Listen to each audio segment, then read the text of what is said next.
தமிழறிதத்தின் இந்த நிகழ்ச்சியை காண வந்திருக்கும் உங்களுக்கு வணக்கம். எமது யூடியூப் அலைவரிசையை பின்தொடர்வதன் மூலம் எம்மோடு இணைந்திருந்து இதுபோன்ற பயனுள்ள நிகழ்ச்சிகள் அனைத்தையும் பார்வையிடுங்கள். மணியை ஒலித்து நாம் புதிதாக வெளியிடும் நிகழ்ச்சிகள் பற்றிய அறிவிப்புகளை உடனுக்குடன் பெற்றுக்கொள்ளுங்கள். நன்றி.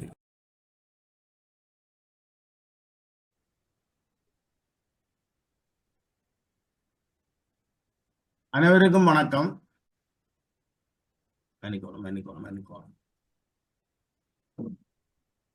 தலைப்பு: மாணவர்கள் எண்ணிம கருவிகளை பயன்படுத்துவதை சீர்படுத்தல். தமிழ் அறித நுட்பியல் உலகாயம் இலங்கை இணையவழி உரையாடல் 166. காலம் 7/12/2024 சனிக்கிழமை 7:30 8:30. உரையாளர் திரு க. ஜெயவீரசிங்கம், கல்வியல் முதுமானி, அதிபர், முல்லைத்தீவு குமலவனை மகாவித்தியாலய, முள்ளியவளை, முல்லைத்தீவு. இந்த நிகழ்வை ஒருங்கிணைப்பு செய்வது சீனா சரவணபானந்தன், செயலாளராகிய நான். இப்பொழுது ஜெயவீரசிங்கம் அவர்களை தன்னை பற்றி ஒரு சிறு அறிமுகம் செய்து நிகழ்வை ஆரம்பிக்குமாறு மிக அன்புடன் கேட்டுக்கணும். வாருங்கள். வணக்கம். நான் கணபதி பிள்ளை ஜெயவீரசிங்கம், குமலமுனை மகாவித்தியாலயத்திலே அதிபராக கடமையாற்றி கொண்டிருக்கின்றேன். இந்த ஒருங்கிணைப்பாளர் உட்பட இந்த குடும்பத்தினர் அனைவருக்கும் என்னுடைய இனிய தமிழ் வணக்கங்கள் உரித்தாகட்டும். இப்பொழுது இதை சொல்லுவார்கள் எண்ம உலகம் என்று, எண்மிய உலகம். இந்த உலகத்திலே நாங்கள் இந்த எண்மிய கருவிகளை தவிர்த்து வாழ்வதென்பதோ அல்லது எங்களுடைய பிள்ளைகள் தங்களுடைய கல்வியை தொடர்வதென்பதோ முடியாத ஒரு காரியமாக இருக்கின்றது என்பது எங்கள் எல்லோருக்கும் தெரியும். எனினும் இந்த எண்மிய கருவிகளை சீர்படுத்த வேண்டிய தேவை எங்களுக்கு இருக்கிறது. அந்த கருவிகளினுடைய பாவனையை சீர்படுத்த வேண்டிய தேவை ஒன்று இந்த காலத்திலே எழுகின்றது. பாடசாலைகளில் அதிபர்களாக கடமையாற்றுபவர்கள், ஆசிரியர்களாக கடமையாற்றுபவர்கள் மற்றும் பெற்றார்கள் உட்பட அனைவருக்கும் இந்த தேவை இப்பொழுது ஒரு பெரிய ஒரு விடயமாக, சில இடங்களிலே அது ஒரு பிரச்சனைக்குரிய விடயமாக கூட எழுகின்றது. எனவே அந்த வகையிலே இந்த காலத்தின் ஒரு தேவையாக இருக்கின்ற இந்த விடயத்தை பற்றி ஒரு சிறிய கலந்துரையாடலை நடத்தலாம், அதை பற்றிய சில கருத்துக்களை முன்வைக்கலாம் என்று நான் விரும்புகின்றேன். அந்த வகையிலே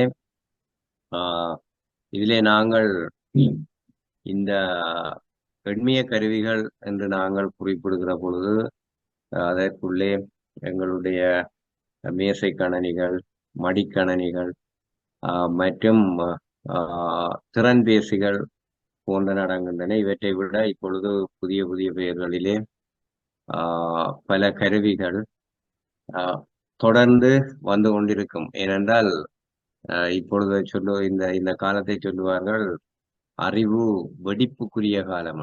அதாவது இன்று ஒரு புதிய கருவியாக இருப்பது இன்னும் ஒரு மாதத்திலோ அல்ல ஒரு சில வாரங்களிலோ கூட அது வழக்கொழிந்து புதிய கருவிகள் உருவாகின்ற விதத்திலே எங்களுடைய தொழில்நுட்பம் வளர்ந்து கொண்டிருக்கின்றது. எனவே நான் ஒரு அறிமுகத்துக்காக மட்டும் இந்த எண்மிய கருவிகளின் 1-2 தொட்டு காட்டியிருக்கின்றேன். இதிலே அதிக அளவில் பயன்படுத்தப்படுவது திறன்பேசிகள். அதை யாரும் மறக்க முடியாது. இந்த திறன்பேசிகள் மாணவர்களின் கைகளிலே இருக்கின்றன. இருக்க வேண்டிய ஒரு கருவியாகவும் அது மாறிவிட்டது. மாணவர்களை பொறுத்தளவிலே அவர்கள் கற்றலுக்காக மற்றும் விளையாட்டு தேவைகளுக்காக, அதை தவிர தவறான வலைத்தளங்களை பார்வையிடுவதற்காக இந்த முகநூல், டிக்டாக் போன்ற சமூக வலைத்தளங்களிலே தங்களது நேரத்தை செலவழிப்பதற்காக அவர்கள் இவற்றை பயன்படுத்துகிறார். இப்ப இதுல எங்களுக்கு இருக்கின்ற பிரச்சனை என்னவென்றால், இந்த பாடசாலைகளிலே மாணவர்களாக இருக்கின்றவர்கள் 19 வயதுக்குட்பட்டவர்களாக இருப்பார்கள். முதலாம் தடவை பரீட்சைக்கு காபோத உயர்தர பரீட்சைக்கு தோற்றுபவர்களாக இருந்தால் அவர்கள் 19 வயதுக்குட்பட்டவர்களாக இருப்பார்கள். ஆய்வுகள் என்ன சொல்லுகின்றன என்று சொன்னால், இந்த பிள்ளைகளுக்கு மூளையிலே அவர்களுடைய உணர்ச்சிகளுக்குரிய அந்த பகுதி ஒரு 13, 14, 15 வயதிலேயே நன்கு விருத்தி அடைந்துவிடும். மூளையத்தில் உள்ள அந்த பகுதி விருத்தி அடைந்தால் அவர்கள் கோபத்தை அப்படியான உணர்வுகளை வெளிக்காட்டுவதற்குரிய அந்த மூளையினுடைய பகுதியின் செயல்பாடு தீவிரமாக இருக்கு. ஆனால் இந்த ஒரு விடயத்தை பகுத்தறிந்து இது நல்லதா கெட்டதா என்று அதை தவிர்ப்பதற்கு தங்களுடைய மன எழுச்சிகளை சமநிலைப்படுத்துவதற்குரிய மூளையினுடைய முன்மூளைய பகுதியினுடைய வளர்ச்சி, அதனுடைய பூரண விருத்தி என்பது 25 வயது அளவிலே நிறைவடைகிறதாக ஆய்வுகள் சொல்லுகின்றன. இந்த இடத்தில் தான் நாங்கள் பிரச்சனைகளை சந்திக்கின்றோம். என்னென்றால், திறன்பேசிகளில் உள்ள நல்ல விடயங்களை அவர்கள் பயன்படுத்துகின்றார்கள் என்று பயன்படுத்துவதை விட அவர்கள் அதை தவறான வழியிலே பயன்படுத்துவதற்குரிய சந்தர்ப்பங்கள் அதிகமாக இருக்கின்றன. நான் இந்த எண்மிய கருவிகளிலே முக்கியமாக பிரச்சினைக்குரிய நாங்கள் பாடசாலைகளிலே அவதானிக்கின்ற விடயங்களை வைத்துக்கொண்டு இந்த திறன்பேசிகளை பற்றி மட்டுமே முக்கியப்படுத்தி இந்த சந்தர்ப்பத்திலே பேசுவதற்கு விரும்புகின்றேன். இவ்வாறு இந்த பிள்ளைகள் இந்த திறன்பேசிகளுக்குள்ளே அவர்கள் அதற்கு அடிமை ஆவார்களாக இருந்தால் கல்வியிலே கவனச்சிதறல் ஏற்படுகிறது அவர்களுக்கு. அடுத்ததாக அவர்கள் பார்வை கோளாறுகளுக்கு உள்ளாகிறார்கள். அதிகமான நேரம் அவர்கள் இந்த திறன்பேசிகளோடு தங்களுடைய நேரத்தை, அதிகளவு நேரத்தை அவர்கள் இதிலே செலவழிக்கின்ற பொழுது அவர்களுக்கு பார்வை கோளாறுகள் ஏற்படுகின்றன. அடுத்ததாக ஒரே இடத்திலே இருந்தவாறு அவர்கள் இந்த திறன்பேசிகளிலே தங்களுடைய நேரத்தை செலவு செய்வதால் அதிக எடை, அதுபோன்று தொற்றா நோய்கள் போன்றவற்றுக்கும் அவர்கள் ஆளாவதை நாங்கள் காணக்கூடியதாக இருக்கின்றது. அது மட்டுமில்லாமல் நித்திரை குழப்பம், தூங்குவதற்கு முன்னர் அவர்கள் அதிக நேரம் இந்த திறன்பேசிகளோடு தங்களுடைய நேரத்தை செலவழித்து விட்டு தூக்கத்துக்கு போகின்ற பொழுது இந்த திறன்பேசிகளில் இருந்து வருகின்ற சில கதிர்கள் அவருடைய நித்திரையை குழப்புகின்றன என்று ஆய்வுகள் தெரிவிக்கின்றன. அது மட்டுமல்ல, உள ரீதியான பிரச்சனைகளுக்கு ஆளாகிறார்கள். கடந்த ஞாயிற்றுக்கிழமை வீரகேசரி பேப்பர்ல ஒரு அருமையான கட்டுரை இருந்தது. ஆஸ்திரேலிய அரசாங்கம் இந்த பாடசாலைகள் மட்டுமல்ல 16 வயதுக்கு உட்பட்ட பிள்ளைகள் சமூக வலைத்தளங்களிலே இருப்பார்களாக இருந்தால் அந்த சமூக வலைத்தள நிறுவனங்களுக்கு 5 லட்சம் ஆஸ்திரேலிய டாலர் தண்டம் விதிப்பதாக அறிவித்திருக்கிறார். அதை பாராளுமன்றத்திலே அவர்கள் அதை நிறைவேற்றி இருக்கிறார்கள். அப்பொழுது ஆஸ்திரேலிய பிரதமர் ஒரு கருத்தை சொல்லி இருக்கிறார். என்னவென்றால், இந்த ஆய்வுகளின் ஊடாக இந்த திறன்பேசிகளை அதிக நேரம் பாவிக்கின்ற பிள்ளைகள் விரக்திக்கு உள்ளாவதையும் அதே நேரம் அவர்கள் தற்கொலை போன்ற தவறான முடிவுகளுக்கு செல்வதையும் ஆய்வுகள் உறுதிப்படுத்தி இருக்கின்றன என்று அவர் தெரிவித்திருக்கின்றார். ஒரு பல்கலைக்கழகத்திலே ஆஸ்திரேலியாவில் உள்ள ஒரு பல்கலைக்கழகத்திலே 14 வயது தொடக்கம் 16 வயதுக்குட்பட்ட மாணவர்களை வைத்துக்கொண்டு அவர்கள் ஒரு ஆய்வு செய்திருக்கிறார்கள். அந்த ஆய்வின் அடிப்படையில் ஆஸ்திரேலிய அரசாங்கம் இந்த முடிவை எடுத்திருக்கிறது. அதாவது உள ரீதியான பிரச்சனைகளுக்கு ஆளாவதற்கு இந்த பிள்ளைகள் அதிக அளவிலே இந்த திறன்பேசிகளோடு வினைக்கட்டுறது, திறன்பேசிகளை பயன்படுத்துவது காரணமாக அமைகின்றது என்று அந்த ஆய்வின் முடிவு தெரிவிக்கிறது. அது மட்டுமல்ல, அடுத்த இன்னும் ஒரு பிரச்சனை எழுகிறது. இந்த பிள்ளைகள் தவறான நபர்களிடம் இந்த திறன்பேசிகளில் உள்ள சில செயலிகள் ஊடாக சிக்கிக் கொள்ளுகிறார்கள். அவ்வாறு சிக்குகின்ற பொழுது அவர்களுடைய அந்தரங்க தகவல்கள் திருடப்படுதல், அவர்கள் பயமுறுத்தப்படுதல், விளையாட தேவைகளுக்கு அவர்கள் பயன்படுத்தப்படுதல் போன்ற சம்பவங்களும் இடம்பெறுகின்றன. அது மட்டுமல்லாது சமூக தொடர்புகள் அற்று போகின்ற ஒரு பரம்பரையை நாங்கள் சந்திக்க வேண்டிய ஒரு துர்ப்பாக்கியமான நிலைமையும் ஏற்படுகிறது. அவர்கள் போனுக்கு, அதாவது திறன்பேசிக்கு வெளியே எதையும் பார்ப்பதற்கு மறுக்கின்ற ஒரு இளைய சந்ததி ஒன்று உருவாகின்ற பொழுது சமூக தொடர்புகள் தானாகவே குறைந்து போகும். அவர்கள் வீட்டுக்குள்ளே உள்ள உறுப்பினர்களோடு கூட தொடர்பாடுவதற்கான நேரத்தை குறைத்து கொள்ளுகிறார். இது அந்த பிள்ளையினுடைய ஆளுமையிலே மிகப்பெரிய தாக்கத்தை எதிர்காலத்தில் உண்டு பண்ணும். அது மட்டுமல்லாது வாசிப்பு பழக்கம் முற்றாக அற்று போகிறது. வாசிப்பு, நான் ஒரு பத்திரிகையிலே வாசித்த ஒரு விடயம், இந்த வாசிப்பு சாதாரணமாக நூல்களை வாசித்தல் அல்லது பத்திரிகைகளை வாசித்தல் என்பது இந்த நாங்கள் கணனி திரையிலேயோ அல்லது திறன்பேசியினுடைய திரையிலேயோ தகவல்களை வாசிப்பதை விட வித்தியாசமான மூளை செயற்பாடுகளை கொண்டது என்று அவர்கள் எழுதியிருக்கிறார்.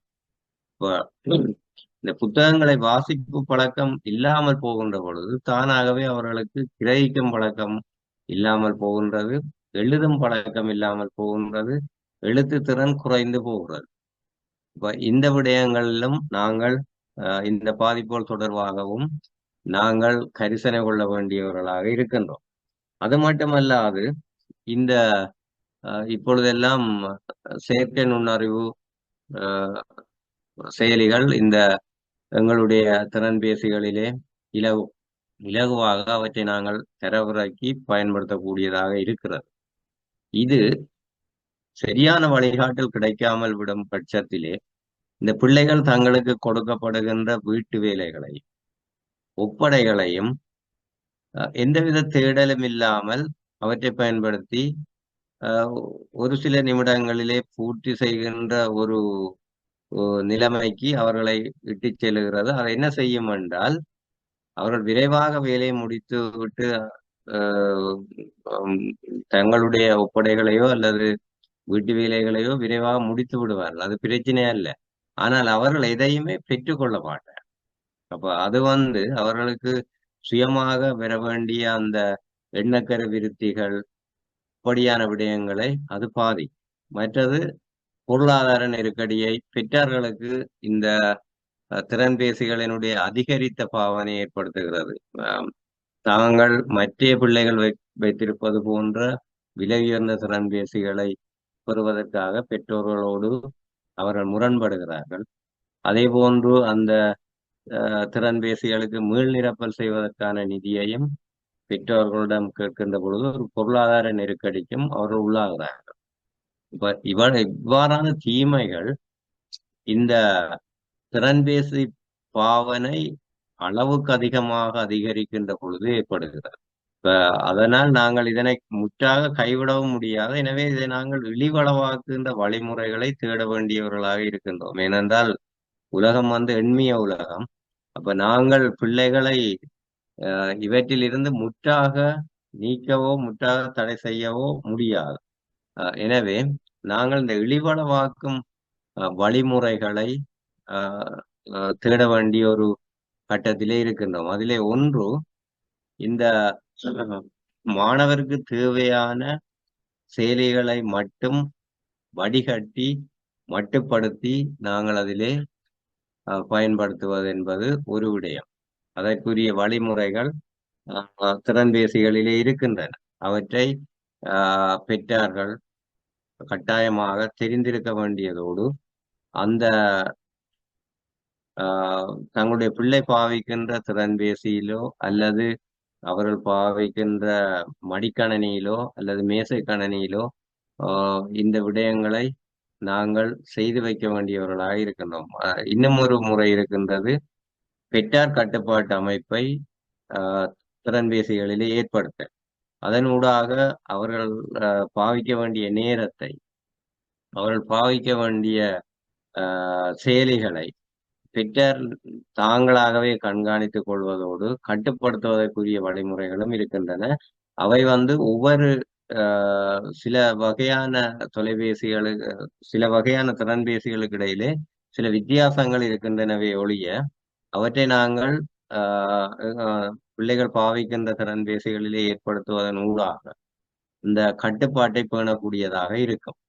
அடுத்த அடுத்த விடயம் பிள்ளைகள் திறன்பேசியை கற்றல் தேவைக்கு மட்டும் பயன்படுத்துகிறார்கள் என்பதை உறுதிப்படுத்திக் கொள்ள வேண்டும். அநேகமாக பெற்றார்கள் சொல்லுவார்கள், நாங்கள் பிள்ளைகளிடம் திறன்பேசிகள் இல்லை என்று. ஆனால் நாங்கள் ஆராய்ந்து கொண்டு போனால் ஒரு தாய்மாரனுடைய தொலைபேசி தாய்மாரனுடையதாக இருக்கும், திறன்பேசி தாய்மாரனுடையதாக இருக்கும். ஆனால் அதனுடைய பாவனையாளர் பிள்ளையாக இருப்பார். அப்ப அந்த அந்த விஷயத்துல மிக கவனமாக இருக்க வேணும். அந்த பிள்ளைகள் திறன்பேசியை கற்றல் தேவைக்காக மட்டும் பயன்படுத்துகிறார்கள் என்பதை நாங்கள் உறுதிப்படுத்திக் கொள்ள வேண்டியவர்களாக இருக்கின்றோம். அதை தவிர இன்னும் ஒரு விடயத்திலும் நாங்கள் கவனம் செலுத்த வேண்டும். அதாவது திறந்த வழி விளையாட்டுகளில் பிள்ளைகளை ஈடுபடும். இயல்பாகவே பிள்ளைகள் விளையாடுவதற்கு விருப்பம் உள்ளவர்களாக இருப்பார்கள். பாடசாலைகளை பொறுத்தளவிலே நாங்கள் அந்த சந்தர்ப்பங்களை அவர்களுக்கு அதிக அளவிலே பெற்றுக் கொடுத்தால் அவர்கள் திறன்பேசியை தேவையில்லாத விடயங்களுக்கு பாவிக்கின்ற தன்மை இல்லாமல் போய்விடும் என்பது என்னுடைய கருத்து. அந்த பிள்ளைகளுக்கு அவர்கள் எந்த விளையாட்டிலே ஈடுபட விரும்புகிறார்களோ அதிலே ஈடுபடுவதற்குரிய வசதிகளை பாடசாலைகளிலே ஏற்படுத்தி கொடுப்பதன் மூலம் பிள்ளைகள் நன்றாக திறந்த வழியிலே வேர்த்து களைத்து விளையாடுகின்ற பொழுது அவர்களுக்கு இந்த திறன்பேசிக்கு உள்ளே இருக்கின்ற அந்த விளையாட்டுகளில் ஈடுபட்டு தங்களுடைய நேரத்தை செலவழிக்க வேண்டிய தேவை இருக்காது. அதே வேளையில் நாங்கள் இந்த தொற்றா நோய்கள் போன்ற பிரச்சனைகளில் இருந்தும் மன அழுத்தம் போன்ற பிரச்சனைகளில் இருந்தும் பிள்ளைகளை நாங்கள் வெளியே கொண்டு வரக்கூடியதாக இருக்கும். அது மட்டுமல்லாது நாங்கள் வாசிப்பு பழக்கத்தை விருத்தி செய்கின்ற ஒரு நடைமுறையையும் கட்டாயமாக ஏற்படுத்த வேண்டும். பிள்ளைகள் வாசிக்கின்ற புத்தகங்களினுடைய சாராம்சத்தை ஆசிரியர்கள் கேட்கின்ற ஒரு நடைமுறையை உருவாக்குவதன் ஊடாக வாசிப்பு பழக்கத்தை நாங்கள் பிள்ளைகளிலே விருத்தி செய்ய முடியும். அத்தோடு இந்த திறன்பேசி பாவனை தொடர்பான விழிப்புணர்வை பெற்றோர்களுக்கும், முக்கியமாக பெற்றோர்களுக்கு நாங்கள் அதை சொல்லிக் கொடுக்க வேண்டும், அதை ஊட்ட வேண்டும். அதே நேரத்தில் மாணவர்களுக்கும் அந்த விழிப்புணர்வை ஊட்ட வேண்டும். ஒட்டுமொத்தத்தில் நாங்கள் ஒரு இதுவரை காலத்து சந்ததிகளும் சந்திக்காத ஒரு இடத்திலே வந்து நிற்கின்றோம். அதாவது உலகம் மிக வேகமாக தொழில்நுட்பத்திலே, அதுவும் இந்த எண்மிய தொழில்நுட்பத்திலே வளர்ச்சி அடைந்து கொண்டிருக்கின்றது. எல்லாமே இந்த எண்மிய தொழில்நுட்பத்துக்கு ஊடாக கட்டுப்படுத்தப்படுகின்ற ஒரு நிலையை நோக்கி மிக விரைவாக உலகம் சென்று கொண்டிருக்கின்ற இந்த நேரத்தில் அதனால் வரக்கூடிய பாதிப்புகளை நாங்கள் குறைத்து எங்களுடைய பிள்ளைகளை அந்த அறிவையும் பெற்று அதையனையும் கையாளக்கூடியவர்களாக மாற்ற வேண்டிய ஒரு தார்மீக கடமை அறிவார்ந்த சந்ததி, அறிவார்ந்த நபர்கள் என்று சொல்லப்படுகின்ற எல்லோருக்குமே இருக்கின்றது. இதிலே முக்கியமாக பாடசாலையை சார்ந்த ஆளணியினர் பங்கெடுக்கின்ற அதே நேரத்திலே அறிவார்ந்த நபர்கள் என்று சொல்லுகின்ற ஒவ்வொருவருக்கும் இந்த சமூக கடமை இருக்கின்றது என்பது மறுக்க முடியாத ஒன்றாகும். என்னுடைய இந்த கலந்துரையாடல், இந்த உரையை நான் இத்துடன் நிறுத்திக் கொள்ளுகின்றேன், மட்டுப்படுத்திக் கொள்கின்றேன். ஏனென்றால் இதற்கு மேலே நாங்கள் கதைக்க வேண்டிய விடயங்கள் பெரிதாக இல்லை. ஆனால் இந்த விழிப்புணர்வை நாங்கள் கொண்டு செல்ல வேண்டும். இந்த சந்தர்ப்பத்தை தந்ததற்கு நாங்கள் தமிழறித நுட்பியல் உலகாயம் அமைப்புக்கு என்னுடைய நன்றிகள். ஏதாவது கருத்துக்கள் இருந்தால் நாங்கள் மேற்கொண்டு அது தொடர்பாக கலந்துரையாடும். நன்றி வீரசிங்கம். இப்பொழுது உங்களுடைய உரையை சிறப்பாக முடிவித்திருக்கிறீர்கள். வணக்கம். நான் பதிலிலிருந்து பேசுகிறேன். நான் கவியரசன். இந்த பிள்ளைகளிட இந்த கூடுதலாக தொழில்நுட்பம் சார்ந்த மொபைல்ஸ் இல்லை மற்றது எங்கள்கிட்ட கம்ப்யூட்டர்ஸ் யூஸ் பண்ணும்போது இந்த ஃபோனோகிராஃபி சைட்ஸ் இருக்குல்ல அடல்ட் கண்டென்ட்ஸை வந்து எங்களுக்கு கூடுதலாக பிளாக் பண்ணிக்கொள்ள முடியாத நிலைமை இருக்குது. ஈவன் நாங்கள் பாஸ்வேர்டு போட்டாலோ இல்லாட்டி என்ன செய்தாலோ கூடுதலான நேரமே அவங்க பின்னுக்கு இருந்து நாங்கள் வாட்ச் பண்ணக்கூடியதா இல்லை. இன்னொன்று வந்து எந்த சைட்ஸை எடுத்தாலும் ஏதாவது ஒரு சைடில் ஒரு அட்வர்டைஸ்மெண்ட்டோ ஏதோ ஒன்று பாப்பப் ஆகக்கூடிய நிலைமையும் இருக்குது. ஆனாலும் நாங்களும் நிறைய ட்ரை பண்ணி அதுகளை பிளாக் பண்ண ட்ரை பண்ணுறோம். சில நேரங்களில் பர்பஸாகவே அவங்க அந்த சைட்ஸ்க்கு விசிட் பண்ணலாம். இல்லாட்டி தற்செயலாக ஒரு வீடியோ அதுகள் பார்த்துக்கிட்டு இருக்கும்போது முக்கியமாக படிச்சுக்கிட்டு இருக்கும்போது ஏதாவது ஒரு அட்வர்டைஸ்மெண்ட் பாப்பப் ஆகலாம். ஸோ அந்த நேரத்தில் வந்து அவங்களோட சிந்தனை உடனடியாக மாறுபட்டு வேறு வேறு கூடுதலாக அந்த அடல்ட் கண்டென்ட்ஸ் வந்து மிகப்பெரிய அளவில் எங்களோட ஒட்டுமொத்த தமிழ் சமுதாயத்தையும் பாதிக்குது. அது ஒரு கூடாத ஒரு இது. அதை நாங்கள் எப்படி முற்றிலுமாக ஒரு கம்ப்யூட்டரில் இருந்து கூடுதலாக மொபைல் ஃபோனில் என்கிட்ட ஒரு ஆப்ஷன் ஒன்று இருக்குது. நான் கூடுதலாக யூஸ் பண்ணுறது அந்த மொபைல் ஆப்களை வந்து நானே அன்லாக் பண்ணிடுறது. அதை யாராலுமே இது பண்ண முடியாது. கூடுதலாக அந்த கம்ப்யூட்டருக்கு வரும்போது அதை நம்ம செய்ய முடியாது. அப்போ கம்ப்யூட்டரில் எப்படி நாங்கள் அதை வந்து கொஞ்சம் திடமான செக்யூரிட்டியை கொண்டு அதை எப்படி நாங்கள் பிளாக் பண்ணுறது? ஒரு நல்ல கேள்வி. உண்மையாக இந்த பிரச்சனைகளை நாங்களும் எதிர்கொண்டு கொண்டுதான் இருக்கின்றோம். என்னென்றால் அந்த சரியான முறையிலே கணனிகளில் சில கட்டுப்பாடுகளை செய்ய முடியாமல் இருக்கிறது. நான் நினைக்கின்றேன் இதுக்கு இலகுவான வழி மற்றது நாங்கள் ஒரு கட்டுப்பாட்டை மேற்கொண்டாலும் கூட பிள்ளைகள் இப்பொழுது அவர்கள் எங்களை விட இந்த தொழில்நுட்பத்திலே கைதேர்ந்தவர்களாக இருப்பார்கள். அவர் அதை உடைத்து கொண்டவர்கள் உள்நுழைவது என்பது அவர்களுக்கு சின்ன விஷயம். இப்ப இதுக்கு மிகச்சிறந்த வழி எங்களுடைய நேரடி கண்காணிப்பிலே அவர்கள் இந்த சாதனங்களை பாவிப்பதை உறுதிப்படுத்திக் கொள்வதுதான் என்றுதான் நான் நினைக்கின்றேன். வேற யாராவது இதிலே இந்த அறிவு கொஞ்சம் இந்த தொழில்நுட்ப அறிவிலே இன்னும் வளர்ச்சி அந்த அதிக நிபுணத்துவம் வாய்ந்தவர்கள் இருந்தால் இதற்கு பதிலளிக்கலாம். நான் நினைக்கிறேன் அமிர்தநாதன் இதற்கு பதிலளிக்கக்கூடியவராக இருப்பார். இதிலே கொஞ்சம் தேர்ச்சி பெற்றவர். இது சம்மந்தமாக நாங்கள் வந்து அந்த இன்டர்நெட் ப்ரொவைடர்ஸ் இருக்காங்க தானே, இப்போ டயலாக் வந்து மொபிட்டல் அந்த மாதிரி இன்டர்நெட் ப்ரொவைடர்ஸ்கிட்டையும் நான் நேரடியாக காய்ச்சிட்டேன். ஸோ அவங்க அந்த through the router system block பண்ணலாமான்னு அவங்களும் சும்மா அது ஏதோ ஒரு சொல்லி தட்டி கழிக்கிறாங்களே தவிர அதை செயற்படுத்தக்கூடிய ஒரு ஒரு சரியான சாதகம் எங்கேயுமே என்னால் கண்டுகொள்ள முடியாமல் இருக்குது. அது எனக்கு மட்டும் இல்லை, எல்லாத்துக்குமே தேவைப்படுற ஒன்று. எங்கேயாவது யாராவது ஒரு சொல்யூஷன் கொடுப்பாங்களான்னு நான் பார்க்குறேன். நோ சொல்யூஷன் எங்கேயுமே. உண்மைதான். நானும் இதே பிரச்சனையை நாங்களும் எதிர்கொண்டிருக்கிறோம். நாங்களும் நீங்கள் சொன்னது போன்ற இந்த நிறுவனங்களோடு தொடர்பு கொண்ட பொழுது அவர்கள் அந்த யாருமே அதை அந்த முற்றாக இல்லாமல் பண்ணக்கூடிய ஒரு விஷயத்தை சொல்லித் தருவதாக இல்லை. நான் நினைக்கிறேன் அப்படி செய்ய முடியாதோ தெரியவில்லை. அந்த இது வந்து இப்போ வந்து நம்ம ஸ்ரீலங்காவில் வந்து அதை பதிலை கூறுங்கள். தானே. தம்பி ராஜேந்திரன் அமுதநாதன் பதில் கூறட்டும். நீங்கள் பொறுமையா இருங்க. இல்ல என்னன்னா, அனைவருக்கும் வணக்கம். நாங்கள் எங்களை ஸ்கூல்ல பயன்படுத்துறது ஸ்ரீலங்கா டெலிகாமின் பேக்கேஜ். ஸ்கூல் பேக்கேஜ் வந்து ஃபில்டர் பண்ணித்தான் வருகுது. இப்படியான ஒரு சங்கடங்களை நாங்கள் எதிர்கொள்ள இல்லை. இப்படி எதிர்கொள்ள இல்லை. அதுக்கான வாய்ப்பு குறைவாக இருக்கும்.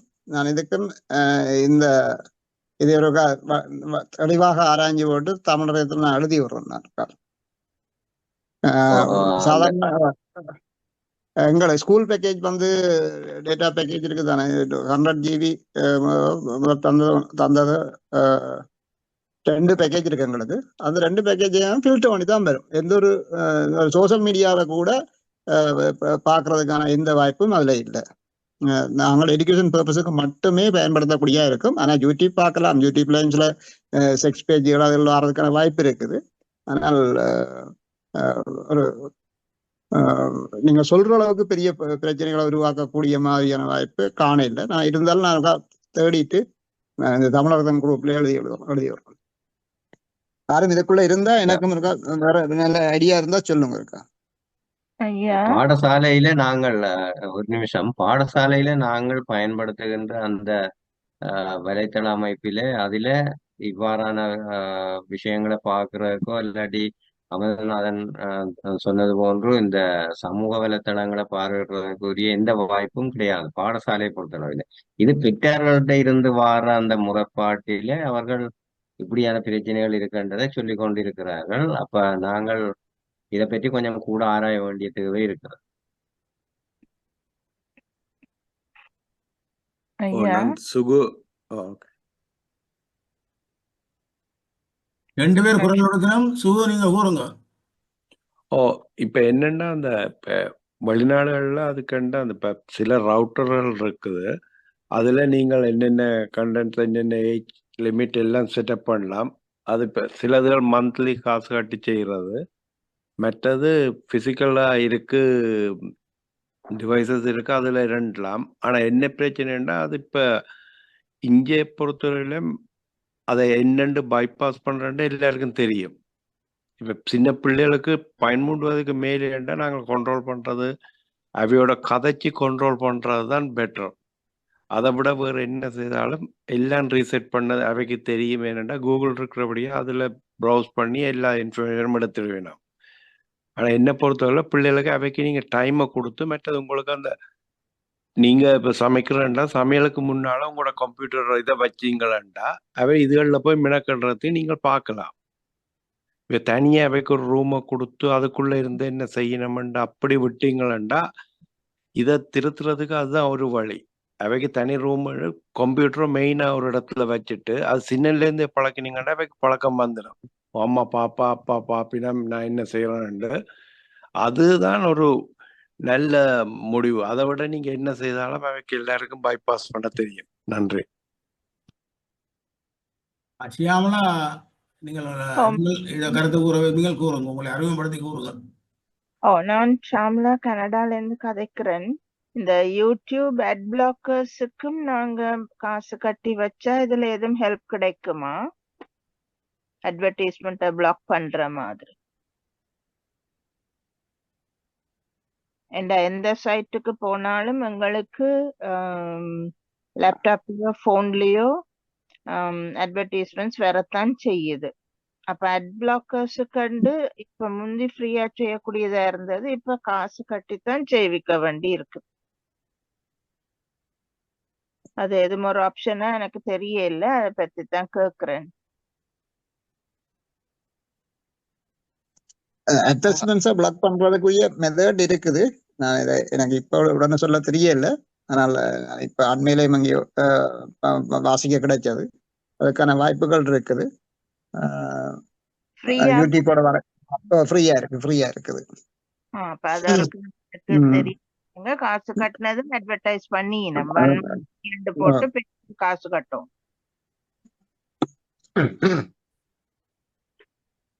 அந்த எடிக்ஸ் என்ற ஒரு விஷயம் எல்லா தொழில்துறையிலையும் இல்லாமல் போனால் நாங்கள் என்ன செய்தாலும் தடுக்க இல்லாத ஒரு நிலைமை தான் பெறும்.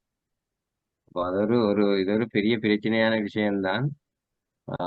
அந்த முதல் சொன்ன அந்த நண்பர் சொன்ன மாதிரி முடியுமான வரைக்கும் நாங்கள் ஓப்பன் ஸ்பேஸ்ல வச்சு பிள்ளைய பாவிக்கிறத நாங்கள் கண்காணிக்கிற அளவில் இருந்தமண்டாத்தான் ஓரளவுக்கு விஷயங்களை நாங்கள் நல்லதுக்கு பயன்படுத்துறதுக்கு வாய்ப்பு கூட இருக்குன்னு நான் நினைக்கிறேன். ஏன்னா பிள்ளைகள் இப்ப இருக்கிற இந்த சந்ததியை விட அவர்கள் இந்த தொழில்நுட்பத்தில மிக இலகுவாக உள்நுழைந்து பெறக்கூடிய ஆட்களா இருக்கிறார்கள்.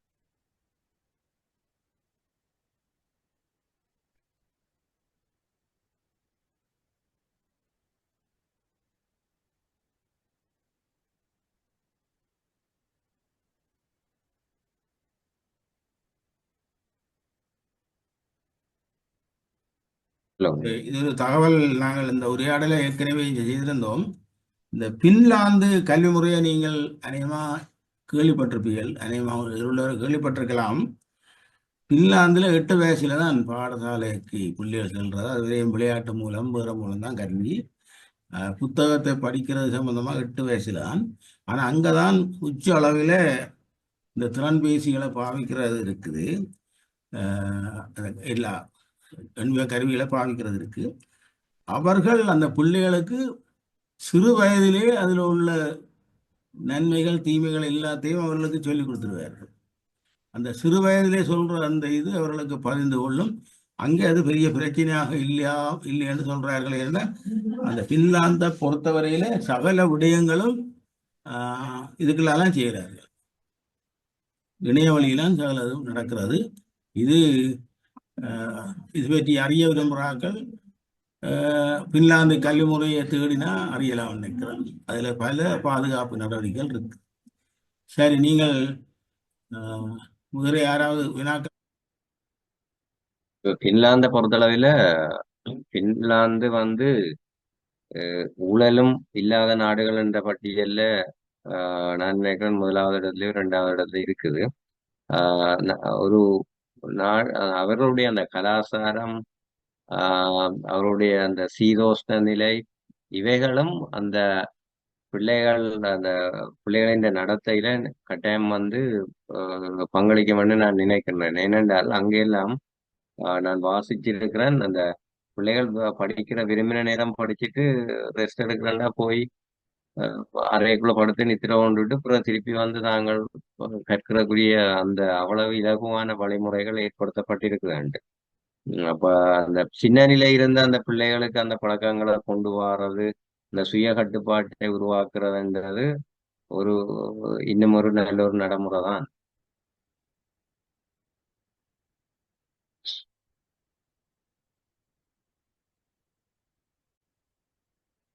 இதுல பல ஆசிரியர்கள் இருக்கிறீர்கள். நீங்கள் வகுப்பறையிலே எதிர்கொள்ற பிரச்சனையை கூறுவதால உங்களுக்கு ஏதாவது நன்மை இருக்கலாம்.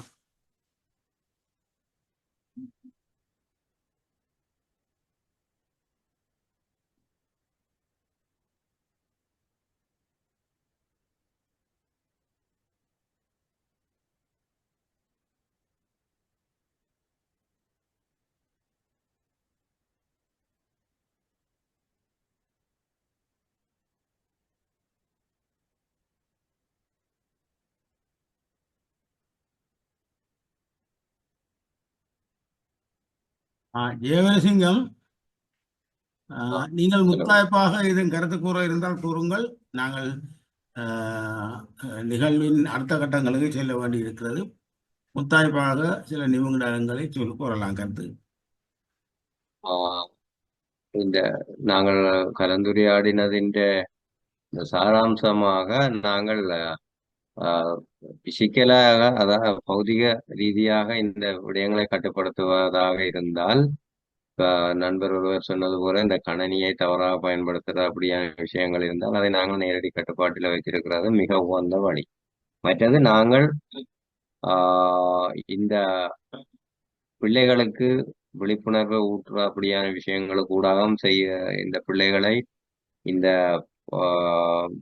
இதை திறன்பேசிகளை தவறாக பயன்படுத்துவதிலிருந்து அவர்களை நாங்கள்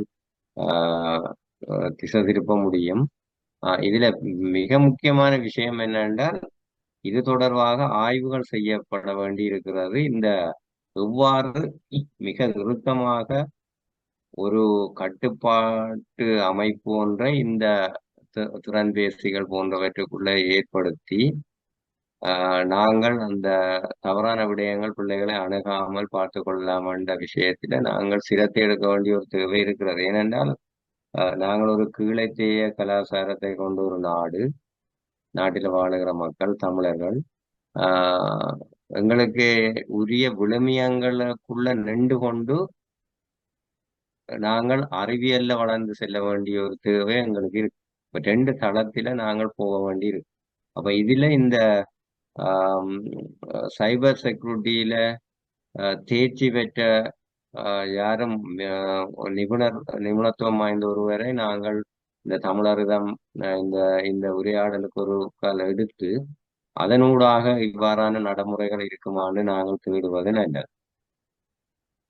ஏனென்றால் பலர் இந்த விஷயத்தை அறிவதற்கு இதை தங்களுடைய வீடுகளிலே தங்களுடைய பிள்ளைகள் பாவிக்கின்ற கருவிகளிலே பிரயோகிப்பதற்கு ஆவலாக இருக்கின்றார்கள். இப்ப பாடசாலைகளை பொறுத்தளவிலே பெருசாக பிரச்சனை இல்லை. பாடசாலைக்கு உள்ளே இருக்கிற கணனிகளை பயன்படுத்துறதுல எந்த விதமான பிரச்சனைகளும் இல்லாமல் பாடசாலைகள் பார்த்துக்கொள்ளும். அதற்கண்டு பாடசாலைகளிலே கணனிக்குரிய ஆய்வுக்கூடம் இருக்கும். அதற்கண்டு ஆசிரியர் இருப்பார். வடிகட்டப்பட்ட செயலிகள் மட்டும் பாவிக்கக்கூடிய முறையிலே அந்த ஆய்வுக்கூடம் ஒழுங்கமைக்கப்பட்டிருக்கும். அதுக்குள்ள பிள்ளைகள் ஏதாவது தங்களுடைய திறனை பாவிச்சு உடைச்சு உள்நுழைறதுக்குரிய நேர அவகாசமோ சந்தர்ப்பமோ அவர்களுக்கு கிடையாது. தவறான இணையதளங்களுக்குள்ள போறதுக்குரிய நேர அவகாசம் அவர்களுக்கு கிடையாது. ஏனென்றால் அவர்கள் அதை கற்றலுக்கு மட்டும் பாவிப்பதை கண்காணிப்பதற்கு அங்கு ஒருவர் இருப்பார். அவர் வழிப்படுத்தி கொண்டிருப்பார். அப்ப அது எங்களை பொறுத்தளவில் அது பிரச்சனை அல்ல. பிரச்சனை எங்க உருவாகிறது என்றால் வீடுகளில் தான் உருவாகும். இப்ப வீடுகளில இருந்து வருகின்ற முறைப்பாடுகள்ல பெற்றோர்கள் சொல்லுகின்ற மிகப்பெரிய முறைப்பாடு என்னன்னா, இந்த இது போன வச்சிருக்கிறோம், இது எங்களுக்கு வந்தா கதைக்கிறத தவிர வேற ஒன்றும் தெரியாது. ஆனா இந்த பிள்ளை இதை என்ன செய்யுதாண்டே எங்களுக்கு தெரியாதுன்னு சொல்லுவார். ஆனா சில பெற்றார்கள் சொல்லுவார்கள் எங்களுடைய பிள்ளைகள் இந்த போனை பாவிக்கிறது இல்லை என்று. ஆனால் ஆசிரியர்கள் அந்த அவர்கள் இருக்கின்ற அந்த வலைத்தளங்களை கண்காணிக்கின்ற பொழுது சில வேளைகளிலே நள்ளிரவு தாண்டியும் அந்த பிள்ளைகள் அதிலே இருக்கின்ற ஒரு துர்ப்பாக்கியமான நிலைமை இருக்கிறது. இதால இப்ப எனக்கு தெரிந்த அளவிலேயே கல்வியை கைவிட்ட பிள்ளைகள் இருக்கிறார். நோயாளிகளான பிள்ளைகள் இருக்கிறார். எங்களுடைய பாடசாலையில் அல்ல, ஆனால் ஒரு எங்களுடைய பிரதேசத்திலே இருக்கிறார். அப்ப இந்த இந்த விஷயத்தை நாங்கள் சாதாரணமாக கடந்து செல்ல முடியாது, கடந்து செல்லக்கூடாது என்பதற்காகத்தான் நான் இந்த தமிழர்த நுட்பியல் உலகாயம் அமைப்பின் செயலாளர் அவர்கள் ஒரு உரையாடலை கேட்ட பொழுது நான் இந்த தலைப்பை தெரிவு செய்தேன். இந்த விஷயத்துல நான் இந்த கணனி தொழில்நுட்பம் இந்த விஷயத்திலே ஒரு துறை போன நபர் அல்ல. நான் ஒரு பாடசாலையினுடைய அதிபர். ஆனால் இந்த இந்த ஒரு அரிட்டலை ஒரு அந்த என்னன்னு சொல்லுவார்கள் மனங்களிலே ஒரு அரிப்பை ஏற்படுத்த வேண்டும். அந்த இதை என்னென்று கண்ட்ரோல் பண்ணலாம், என்னென்னு இதை கட்டுப்படுத்தலாம் என்ற அந்த ஒரு தாகத்தை எல்லாற்ற மனதிலையும் ஏற்படுத்துறது கூடாக இதுக்கு ஒரு தீர்வை சில வேளைகளிலே இந்த தமிழர்த நுட்பியல் உலகாயத்துக்கு கூடாக ஒரு சில மாதங்களிலோ இல்ல ஒரு வருடத்துக்குள்ளேயே பெறக்கூடிய ஒரு நிலைமை பெருமாக இருந்தால் அது ஒரு மிக பெரியதொரு கொடையா இருக்கும் எங்களுடைய பிரதேசத்துக்கும் எங்களுடைய சமுதாயத்துக்கும். இதுதான் நான் சொல்லக்கூடிய கருத்து. தெரிந்த கல்வி முறையில் முன்பு பாடசாலைகள் தரவட்டம் ஒன்று இருந்தது. அந்த தரவட்டம் இப்படியான பிரச்சனையை எல்லா ஆசிரியர்களும் கூடி பேசுகிறது. அப்ப பல விடயங்களை ஒன்று சேர்ந்து பேசும் பொழுது எங்களுக்கு தீர்வு வரும் இல்லையா? அப்ப அது ஒரு பாடசாலையில கண்காணிக்கப்பட வேண்டிய விஷயம். நிர்வாக குழு இருக்கும். இது எல்லாம் மேற்பார்வையோடு சம்பந்தப்பட்ட இதுக்கு என்னென்னா கற்பித்தல் இன்று மிகவும் நெருக்கடியான விடயமாக ஆசிரியர்களுக்கு இருக்கிறது. இரண்டு அவர்கள் கனவேருக்கு பதில் சொல்ல வேண்டியிருக்கு. ஆகவே ஆசிரியர்களுக்கு இது ஒரு முக்கியமான விடயம் என்று கருத்தில் கொண்டு அதனால் தான் இந்த நாங்கள் தலைப்பு எடுத்தோம். நீங்கள் உங்களுடைய அனுபவ பயிராகத்தான் நாங்கள் எதிர்பார்த்தோம். நீங்கள் சிறப்பாக செய்திருக்கிறீர்கள். இப்பொழுது நாங்கள் இறுதியாக சொல்லிக் கொள்ளலாமா? என்ன சொல்லுங்க சார். Right, okay. நான் இந்த வெட்ட வெளியில உள்ளாவும் இந்த பிசாசுகளை பற்றி ஐடென்டிட்டி தெஃப்டோ அல்லது மென்டல் ஹெல்த்தோ இதுகளை பற்றி ஒரு விழிப்புணர்வு வரணும் மக்களுக்கு. இந்த முக்கியமா பெற்றாருக்கு இதுட மற்ற பக்கம் தெரியுதில்ல. அதுவும் வெளியூர்ல உள்ள பெற்றார்கள் வேலை ஓடி பிள்ளைகளுக்கு என்ன நடக்குது என்ன செய்யணும்ன்றே தெரியாம இருக்கணும். அதோட நியூட்ரிஷன் சைடும் அதுக்குள்ள போட்டு என்னுடைய வெப்லாக் கொண்டு இருக்கு பொது அறிவுக்கு இதுக்கு படிக்கிறதுக்கு.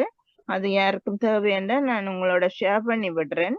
அதுல போய் பார்க்கலாம். மனநோய்களை பற்றின ஒரு ஒரு குட்டி குட்டியான ஒரு விஷயங்கள் ஆக்களுக்கு ஒரு விழிப்புணர்வு ஒரு இப்படியும் இருக்குதா என்று தெரிஞ்சு கொள்ற அளவுக்காவது அவியல தூண்டுறதுக்கு உதவியாக இருக்கும் என்று நம்புறேன்.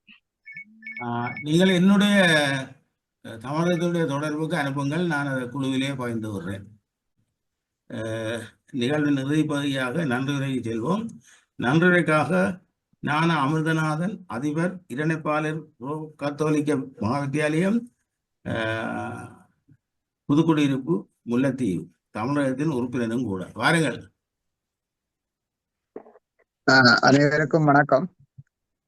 இந்த அமர்விலே தனது அறிக்கையினை சிறப்புட வழங்கிய குமணோனை மகாவித்தியாலயத்தினுடைய அதிபர் வீரசிங்கம் அவர்களுக்கு தமிழர்தம் சார்பாக எங்களுடைய நன்றியை தெரிவித்துக் கொள்கிறோம். அதே மாதிரி இந்த நிகழ்வினை ஒழுங்குபடுத்திய தமிழர்தத்தினுடைய செயலாளரும் ஊக்குவிசையாக தொழிற்படுவருமான சரவணன் ஐயா அவர்களுக்கும் எங்களுடைய நன்றியை தெரிவித்துக் கொள்கிறோம். நிகழ்விலே கலந்து கொண்ட சான்றோர்கள் அனைவருக்கும் தமிழர்தம் சார்பாக எங்களுடைய நன்றி. மிக முக்கியமாக தொழில்நுட்ப உதவி வழங்கி கொண்டிருக்கின்ற தமிழ் ஜீவன அணியினருக்கும் எங்களுடைய நன்றியை தெரிவித்துக் கொள்கிறோம். எமது அமர்வுகள் பற்றிய விளம்பரங்களை இலங்கை ஒலிபரப்பு கூட்டுத்தாபனத்தின் தென்றல் வானொலியின் வியாழன் வெள்ளி ஆகிய நாட்களிலே காலை நாட்குறிப்பு நிகழ்வுகளிலே அறிவிப்பார்கள். அவர்களுக்கும் எங்களுடைய நன்றியை தெரிவித்துக் கொள்கிறோம். இதே போல எமது காணொளிகளை காணொளி வடிவிலே தருகின்ற பல்தரன் ஆற்றலோன் கவிதை கணேசன் தமிழ்நாடு அவர்களுக்கும் எங்களுடைய நன்றியை தெரிவித்துக் கொள்கிறோம். இதிலே மேலும் இது யாராவது பங்களிப்பு செய்து நன்றி கூற தவறு இருந்தால் அதை ஒரு பொருட்டாக கருதாமல் விடுமாறு தயவாக வேண்டுகிறேன். நன்றி. அனைவருக்கும் நன்றி. நாங்கள் இந்த நிகழ்வை இத்துடன் நிறைவு செய்து மீண்டும் ஒரு உரையாடலில் சந்திப்போம். இன்று கலந்து கொண்டவர்கள் கூட அந்த உரையாடலுக்கு வாருங்கள். அழைப்புதல் இன்று உங்களுக்கு கிடைத்தது போன்று ஒரு கட்டாயம் கிடைக்கும். இது எல்லோருக்குமாக நடத்தப்படுற ஒரு நிகழ்வு. அனைவருக்கும் நன்றி.